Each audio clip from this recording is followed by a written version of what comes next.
Hi, I'm James Hamilton from Stumpy Nubs Woodworking Journal, and today we'll talk about sandpaper types, which are best for woodworking, and what grits you should use to get the best finish for your next project. When you sand wood, you aren't wearing away the surface through friction. You're actually cutting wood fibers with tiny little rocks. Each rock leaves a gouge in the wood. If your paper is covered with big rocks, you're going to get deep, wide gouges and remove lots of wood.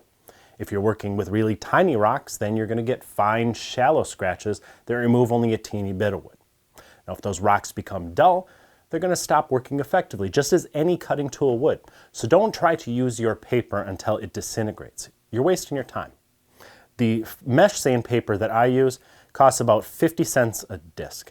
Even if I use 10 of them, that's a lot in a project. That's only $5 to save perhaps hours of sanding time.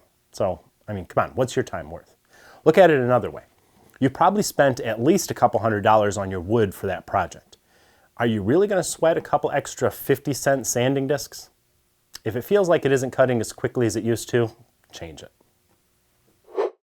All kinds of rocks or particles are stuck to paper these days, and some companies give theirs fancy names or they claim proprietary blends, but if you do some digging, you'll find that most of it's based on 4 materials: garnet, aluminum oxide, silicon carbide, and zirconium. So let's just go through those really quick.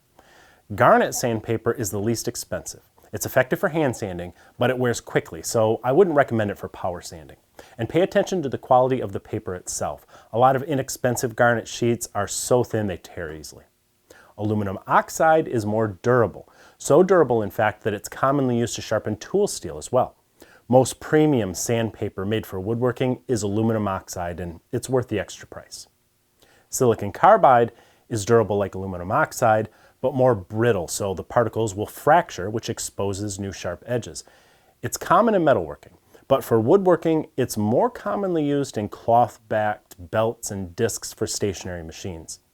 Sanding sheets with 400 grit or higher are also likely to be silicon carbide because these wet, dry sanding sheets are marketed for auto body work.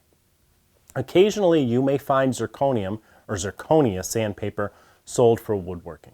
Zirconium fractures differently than silicon carbide to expose more sharp edges.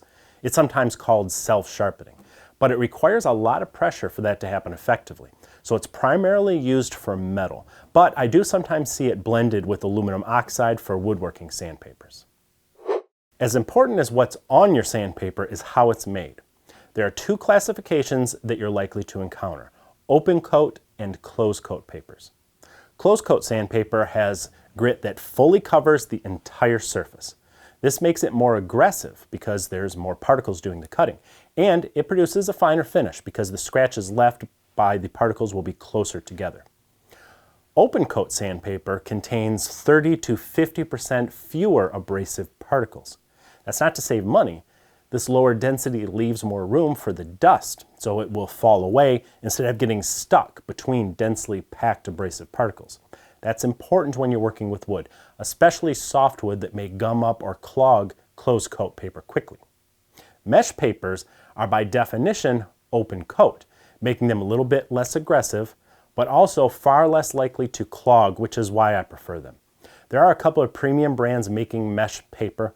I prefer Wonder Weave, which I get from one of our sponsors, woodturnerswonders.com. They claim that the particles are harder than standard aluminum oxide because of the manufacturing process. And I do agree that it seems to last a really long time. I've sanded entire furniture projects with a single disc of each grit. You should really check them out. I'll put a link in the description below this video. You can shape wood with really coarse sandpaper just as you would with a file or a rasp. But for most woodworking projects, I start with 80 grit. 80 is coarse enough to even out a seam in a less than perfect joint, but the scratches it leaves behind aren't so deep that it'll take forever to remove them with finer grits later. Now, this part may be a little controversial, but even if I'm not leveling and shaping wood, I often still sand every surface with 80 grit. Why? Because it quickly removes the little ripples left by the planer or the little gouges and scratches that come from handling your boards.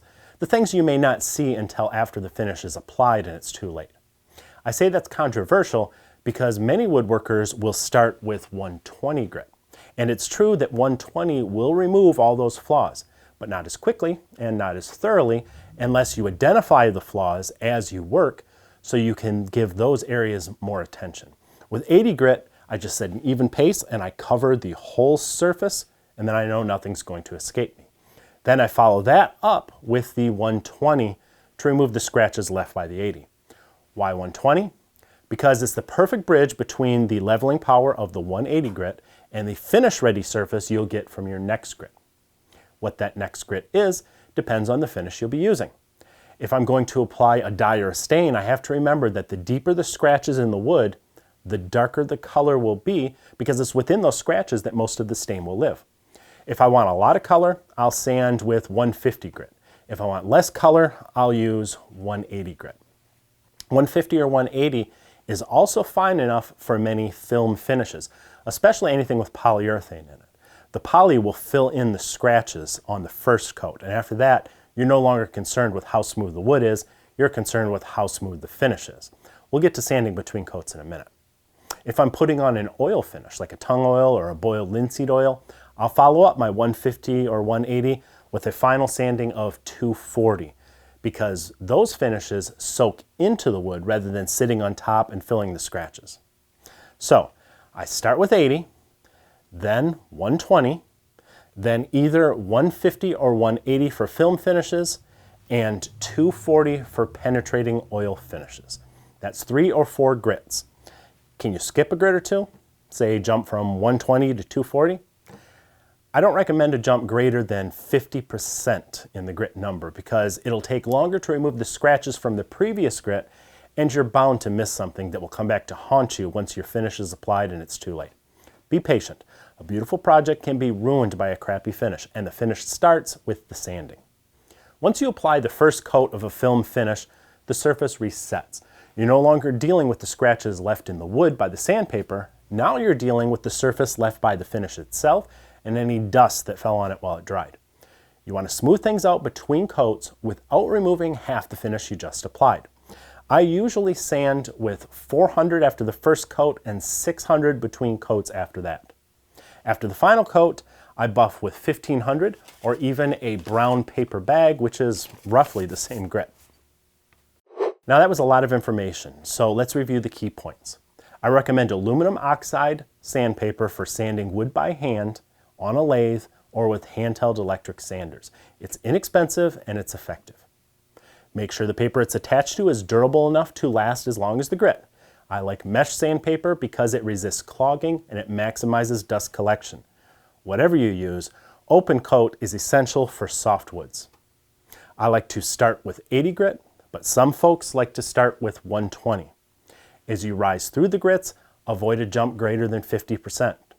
Stop at 150 or 180 for stains or dyes, 180 for film finishes, and 220 or 240 for penetrating oils. Sand between coats of film finishes with 400 or 600, and give it a final buffing with 1500. Don't skip your grits. A short time with a coarse grit will save you a long time with a fine grit. And throw away any disc that feels like it isn't cutting well. Your time is worth more than that. I hope this tutorial helps. See you next time. Some folks are a pleasure to work with, like Ken Rizzo over at woodturnerswonders.com. That's where I get my turning stuff, like sanding supplies and CBN wheels for my grinder. Seriously, if you haven't seen what CBN wheels can do for you, you are missing out. I'll put a link below this video. Use it and tell Ken I sent you. Wait, don't go yet. If you're new here, please subscribe and remember to ring the bell. I would really appreciate that. Give us a thumbs up, or better yet, leave us a comment. I always read them. And be sure to check out the latest issue of Stumpy Nubs Woodworking Journal. It's always packed with tips, tricks, and tutorials designed to make you a better woodworker.